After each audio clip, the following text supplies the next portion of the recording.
Oui, Seigneur, ce matin, agis au milieu de nous par la puissance du Saint-Esprit, afin que l'on sache que sans toi, il n'y a point de Dieu. Comme la Bible dit, en toi, il n'y a point de Dieu, et après toi aussi, il n'y aura point de Dieu. Le Dieu capable, le Dieu d'autorité, le Dieu de puissance, le Dieu de la résurrection, le Dieu en qui rien n'est impossible. Ce matin, nous avons nos regards fixés vers ton trône de gloire. Et nous attendons que tu te manifestes. Ô glorieux Saint-Esprit. Nous voulons donc te laisser toute la place. Afin que tu agisses puissamment. Et que tu nous fasses parler en ton nom puissant, Seigneur. Et que ceux qui nous suivent, ceux qui nous écoutent, reçoivent la vie, reçoivent la paix, reçoivent la délivrance qui vient de toi. Et reçoivent la bénédiction que seul toi, Dieu, qui donne. Béni sois-tu, roi de gloire, au nom de Jésus, notre Sauveur et Seigneur. Merci, Jésus. Amen. Alléluia. Ce matin, donc, nous disons merci, Seigneur, pour sa vie qu'il nous a donnée. Chaque jour, vous voyez, je dis la vie que Jésus nous a donnée. Parce que la vie que Jésus nous a donnée, on ne peut pas recevoir ça ailleurs. Seulement quand lui qu'on peut recevoir. La vie que Dieu nous a donnée, au travers de Jésus-Christ, est très importante. Et nous devons comprendre et croire que le Dieu qui bénit, le Dieu qui a compassion de son peuple que nous sommes, le Dieu qui a la miséricorde, et c'est pour ça qu'il a donné Jésus-Christ. Ce Dieu-là, il mérite l'honneur, l'élévation, la gloire et l'élévation. Il mérite que nous l'adorons. Il mérite que nous reconnaissions ses bienfaits dans nos vies et dans l'assemblée de Dieu. Alléluia. Dans l'assemblée, lorsque nous sommes rassemblés, ce Dieu-là, il veut voir que nous sommes en train de l'adorer lui et lui seul. Et c'est ce que nous faisons. Donc ce matin, nous lui donnons la gloire parce qu'il est tout. Et il sera toujours tout. Que Dieu bénisse tous nos frères et sœurs qui nous suivent partout dans le monde. Que le Seigneur continue de vous bénir. Parce que tu es le Dieu, Papa, qui ne fait exception de personne. Ce matin, nous sommes dans la joie. Venir encore dans la parole de Dieu. Et nous sommes toujours avec Moïse. Aujourd'hui, nous sommes sur le chapitre 7. Vous savez, Exode 7, quand Moïse est parti dans le pays d'Égypte, sous la recommandation de Dieu, Moïse a fait beaucoup de miracles pour montrer à Pharaon que Dieu, c'est Dieu qui l'a fait partir là-bas. En fait qu'il laisse les enfants de Dieu sortir. Pourquoi est-ce que ces temps-ci on est sur la vie de Moïse? Pour que nous comprenions encore davantage. Et vous savez, chaque fois que Dieu mettra dans la bouche d'un de ses serviteurs, de montrer que avant, Dieu a eu compassion et il a fait cette démarche que les enfants d'Israël soient sauvés et que de nos jours, il a eu encore compassion. Et la Bible déclare que il a accepté que Jésus-Christ vienne sur la terre pour que nous soyons tous sauvés. Et c'est dans ça que nous sommes en ce moment. Ici, l'Égypte est représentée ici comme le monde. Le monde que nous vivons aujourd'hui, le monde a tout dans sa main. Le monde nous montre beaucoup de choses. Le monde nous séduit. Le monde nous montre que nous devons rester dans le monde pour faire tout ce qu'on veut. Alléluia. Mais quand nous prenons la Bible, nous voyons qu'il y a un Dieu. Dieu a laissé la Bible, qui est un témoignage pour nous, que nous les hommes, nous puissions aller vers lui. Nous puissions l'adorer. Nous puissions le louer. Nous puissions reconnaître qu'il est vraiment Dieu pour nous. Et en le louant, en l'acceptant comme un Dieu vivant, dans nos vies, nous recevions aussi la victoire. C'est-à-dire Dieu, il est glorifié, il est adoré, il est célébré. Nous le reconnaissons comme un vrai Dieu, le Dieu vivant, et nous sommes bénis. Voilà ce que la Bible nous montre. Celui qui accepte Dieu, c'est-à-dire Jésus-Christ comme son Seigneur et Sauveur, il est béni, il est sauvé aussi.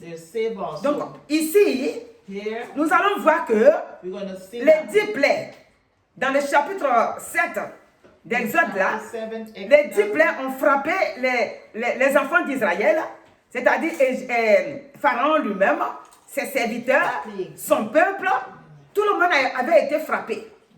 Je vais les dire comme ça avant de... Et en même temps, Pharaon a vu les grenouilles dans son peuple. Pharaon aussi a vu les mouches dans son peuple. Dieu a montré tout ça. Dieu a utilisé Pharaon a utilisé Aaron et Moïse. Et toutes les eaux qui étaient en Égypte, comme ils les ont cité les noms, les rivières, les fleuves, les étangs, tout cela était devenu du sang. Chaque fois que pour montrer à Pharaon que Moïse est un homme. Mais derrière cet homme, comme on a vu l'autre jour, il y a une main forte qui conduit Moïse. Et la verge que Dieu était dans la main de Moïse. Et que Moïse utilisait cette verge-là. Cette verge était le symbole de Jésus-Christ. Partout où il mettait la verge, ça montrait une puissance. Et voilà ce que Pharaon faisait. La Bible déclare que chaque fois que Moïse va prendre la verge pour opérer un miracle, et ces magiciens vont faire autant. Mais à la fin, c'est la verge de Moïse qui remportait la victoire. Mon frère, ma soeur, aujourd'hui là où nous sommes, si vous voulez lire, je répète encore Exode 7, du verset 1 jusqu'à la fin, qu'il détaille tout ce que Moïse est parti faire. Pour montrer que Dieu est Dieu et que l'ennemi n'a aucun pouvoir, malgré ce qu'il va copier. J'ai déjà dit, et je ne répète pas aujourd'hui, mais les autres fois, je me rappelle avoir déjà dit que quand Dieu opère, Satan aussi envoie ses démons opérer. Mais celui qui a le pouvoir, le dernier mot, il s'appelle le Dieu vivant, qui a fait venir Jésus sur la terre pour qu'en donnant sa vie, il puisse reprendre sa vie. Alléluia. Donc ici, si on veut lire, le premier verset va nous dire, l'Éternel dit à Moïse, vois, je te fais Dieu pour Aaron. Et pour Pharaon plutôt, pour Pharaon. Et Aaron, ton frère, sera ton prophète. Donc Dieu dispose les choses ainsi. C'est-à-dire quand Pharaon est là, qu'il voit Moïse, il doit voir Moïse comme son Dieu. Alléluia. Voilà, il doit le voir comme son Dieu. Et maintenant, son frère Aaron, lui, va prophétiser. C'est-à-dire qu'il va faire des choses. Quand Dieu donne les instructions, Dieu va dire à Moïse, dis à ton frère de faire ça. Et le verset 2 dit, toi, tu diras tout ce que je t'ordonnerai, et Aaron, ton frère, parlera à Pharaon pour qu'il laisse aller les enfants d'Israël hors de son pays. Alléluia. Amen. Donc, ici, si nous disons que nous sommes dans le monde, le monde que nous sommes a besoin de nous. Pas pour nous bénir, pas pour nous faire du bien, mais pour nous maltraiter et nous amener en enfer. Dieu, il nous montre que au temps de Pharaon, les enfants d'Israël, ils souffraient aussi dans ce pays-là. Quand les murmures lui ont trouvé, il a fait venir Moïse dans le but de les faire sortir. Je rappelle que, je crois que c'est dans le chapitre 8 là, quand Moïse et Aaron, son frère, étaient allés pour délivrer, Moïse avait 80 ans et son frère avait 83 ans. Alléluia. Et donc, ils n'ont pas regardé leur âge. Ils ont marché comme Dieu voulait qu'ils marchent. Tout ça dans le but de faire sortir les enfants d'Israël. Alléluia.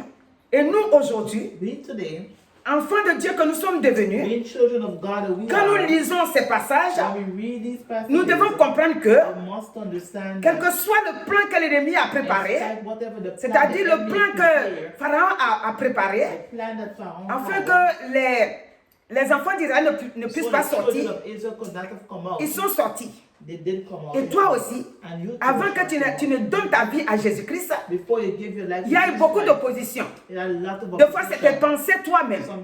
Des fois, c'est ton cœur. Des fois, c'est ceux qui sont autour de toi. L'ennemi est encore dans le monde. Celui qui a choisi Pharaon pour s'opposer à Dieu.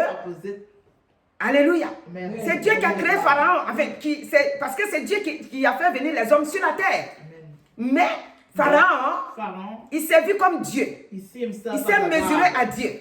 On dit Satan s'est mesuré à Dieu. C'est pourquoi dans Apocalypse, là-bas, on dit qu'il y a eu guerre. Michel et ses hommes combattirent contre le dragon. Et le dragon et ses hommes combattirent. Donc, ça là, c'est pas fini. Il a perdu dans le ciel. La Bible déclare dans ce verset-là qu'il a été précipité sur la terre. Quand il est descendu, son orgueil est resté. Sa désobéissance est restée, sa rébellion est restée, et tout le pouvoir que Dieu lui a donné, Dieu n'a pas arraché.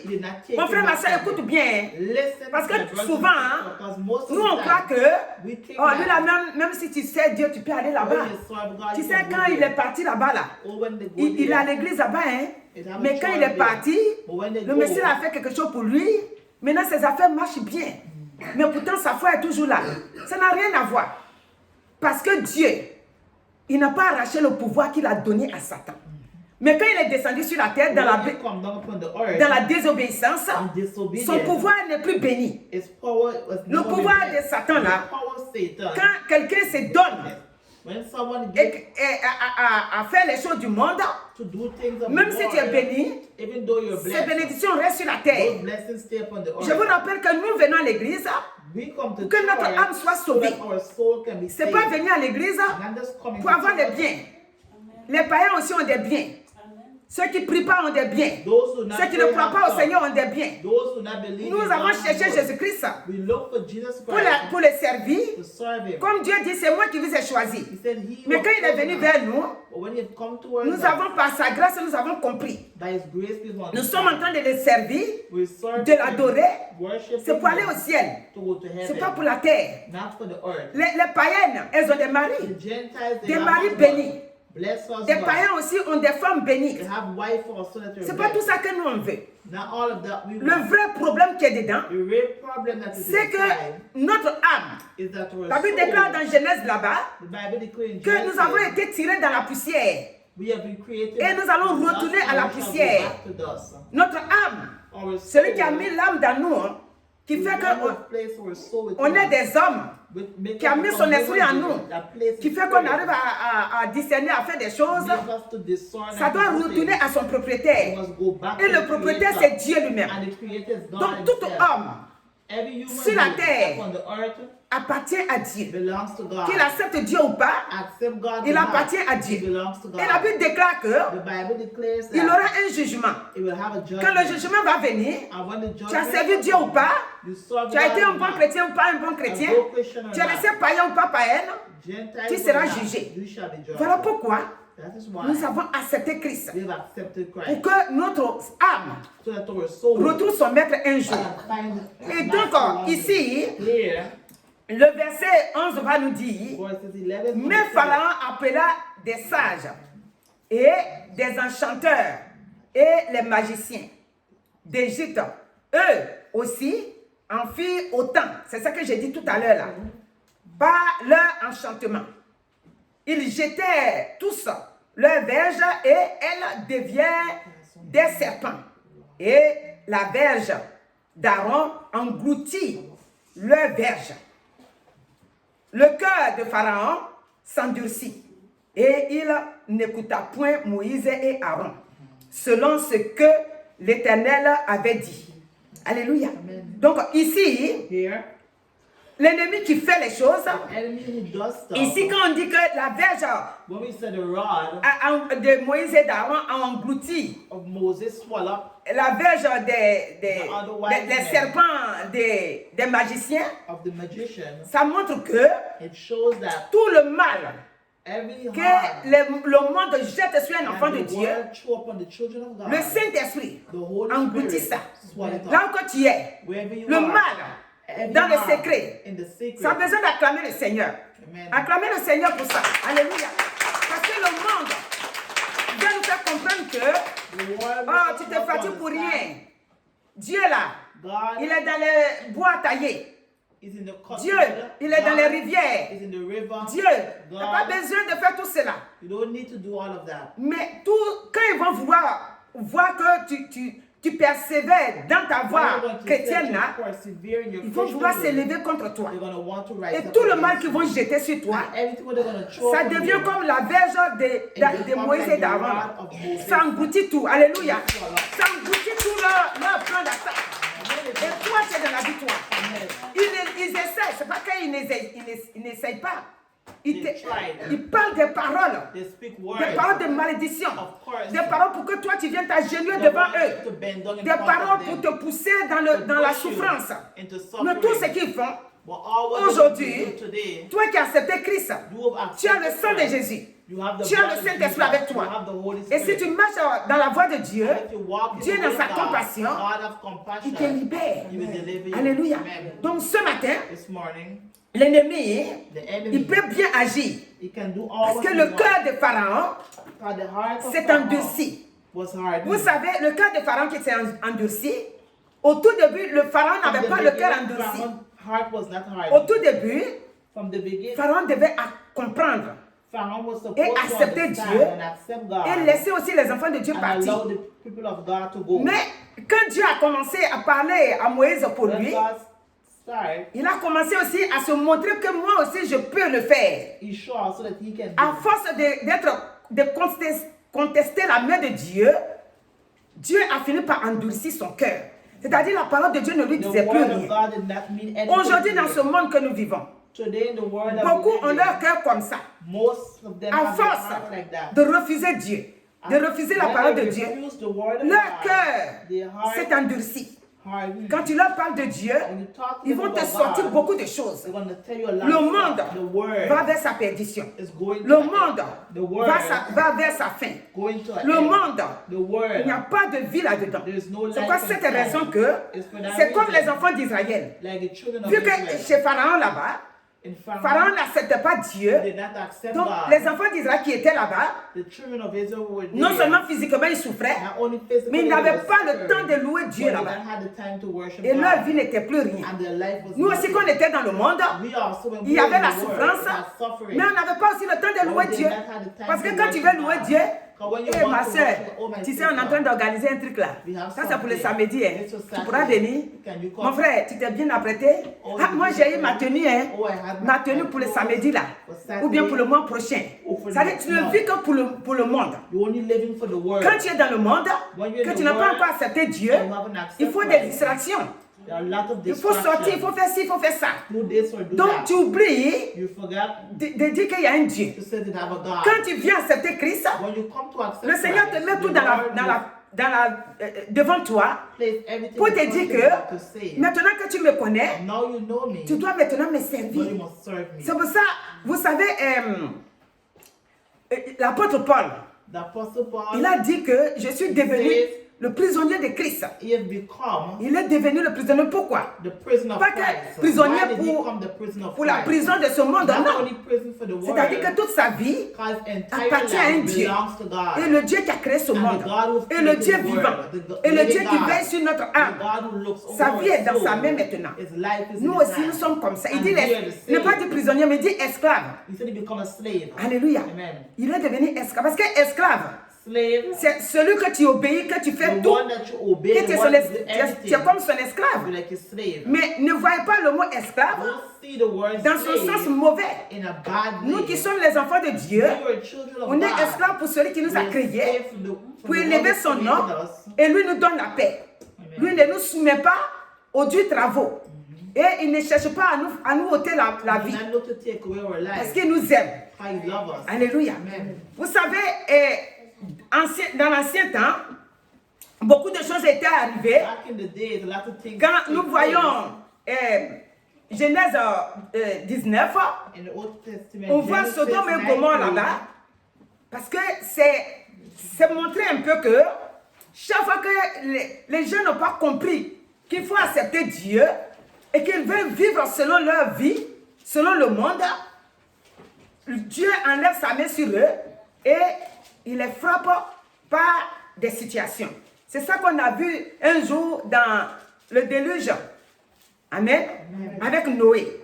Et Dieu veut que nous le servons. Dieu veut que nous l'adorons. Ici, dans Deutéronome, là, comment on appelle ça, Genèse 19, la Bible décrit que Sodome et Gomorrhe, Sodome et Gomorrhe vivaient une vie pas possible. Alléluia. Amen. Une vie de dépravation, si je peux dire le mot. Voilà pourquoi Dieu, la Bible déclare qu'il a plu, il a fait pleuvoir le feu sur ces deux villes-là. Et ceux qui sont sortis dedans, c'était Lot et sa famille. Quand sa femme a voulu regretter ce qu'elle laissait pour partir, elle a fini par rester là-bas.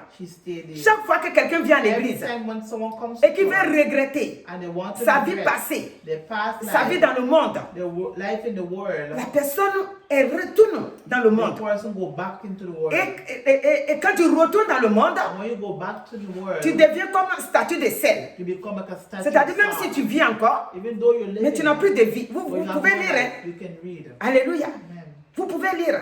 Ici, dans le verset 19, il dit, voici, j'ai trouvé grâce à tes yeux et tu as montré la grandeur de ta miséricorde à mon égard en me conservant la vie. Mais je ne pus me sauver à la montagne avant que le désastre m'atteigne. Et je périrai. Donc c'est Lot qui parle. Alléluia. Parce que les hommes, c'est-à-dire les anges qui sont partis dans Sodome et Gomorrhe, ils sont là pour regarder comment les gens vivaient vraiment.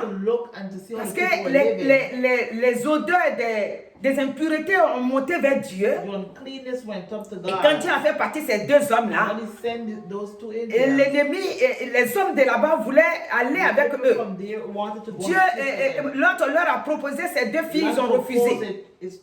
La Bible décrit là que Dieu les a frappés d'aveuglement. Il a frappé les gens là d'aveuglement.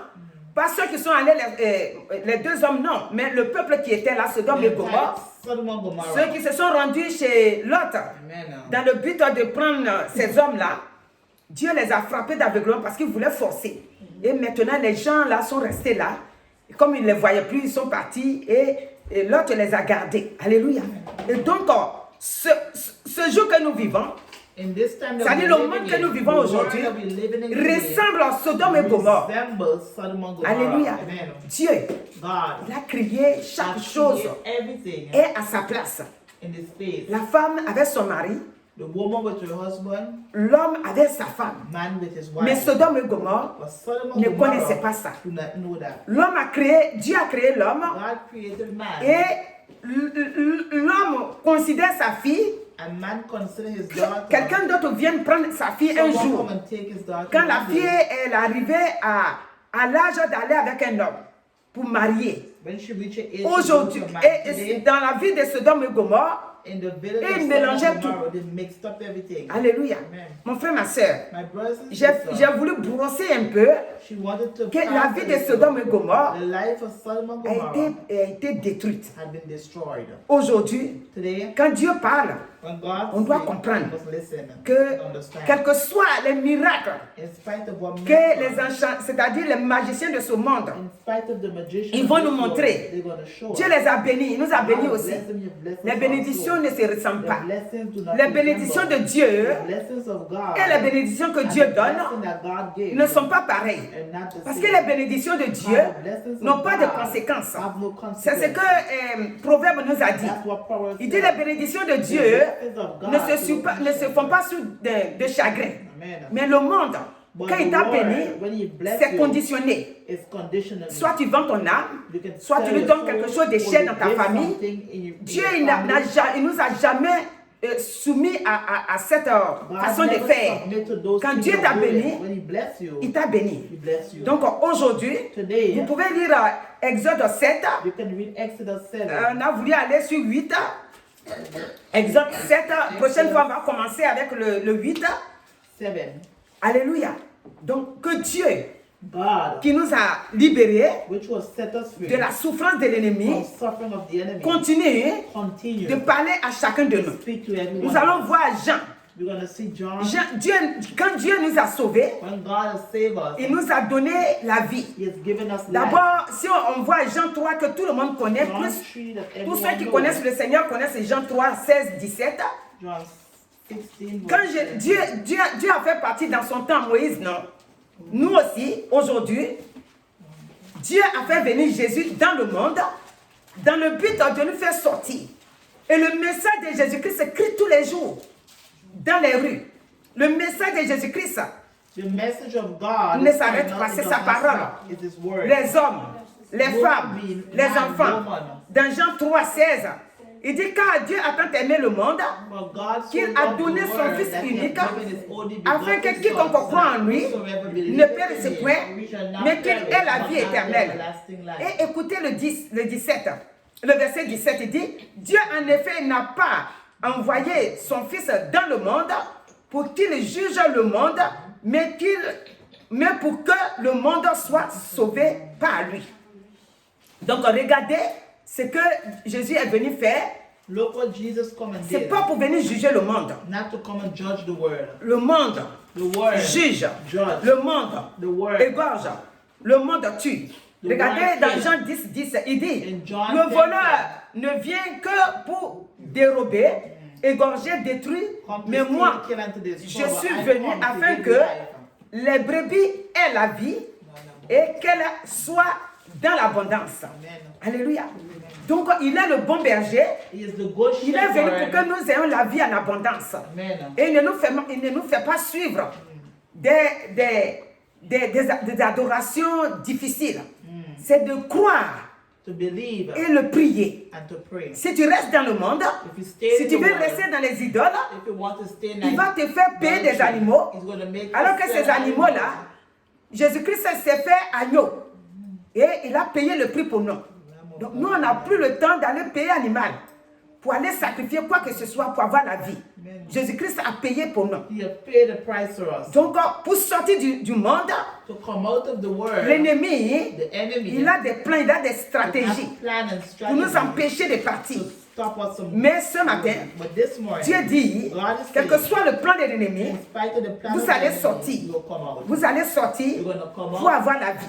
Le mercredi, Pourquoi nous devons accepter Jésus-Christ? Le monde n'a pas la solution de la vie. Le monde n'a pas la solution de la bénédiction parfaite. Alléluia. Mais regardez, le mercredi, le Seigneur nous a montré cette femme veuve. Elle pleure. Tout le monde la suit. Tout le monde est en train de la consoler. Mais le monde n'a pas la solution. Le monde d'avant n'avait pas ce pouvoir, n'avait pas cette autorité. Et le monde suivait la femme. Et le cercueil partait. Alléluia. Mais quand le Seigneur a croisé cette veuve, regardez ce que Dieu va faire. Jésus-Christ va dire que la foule s'arrête. Et que il va pour toucher le cercueil. Il va ordonner que l'enfant se lève. L'enfant qui est mort dans le cercueil, on part à l'enterrer. Et Jésus va ordonner ça. Le monde n'a pas ça. Mon frère, ma soeur, si tu m'écoutes, je dis le monde n'a pas ça.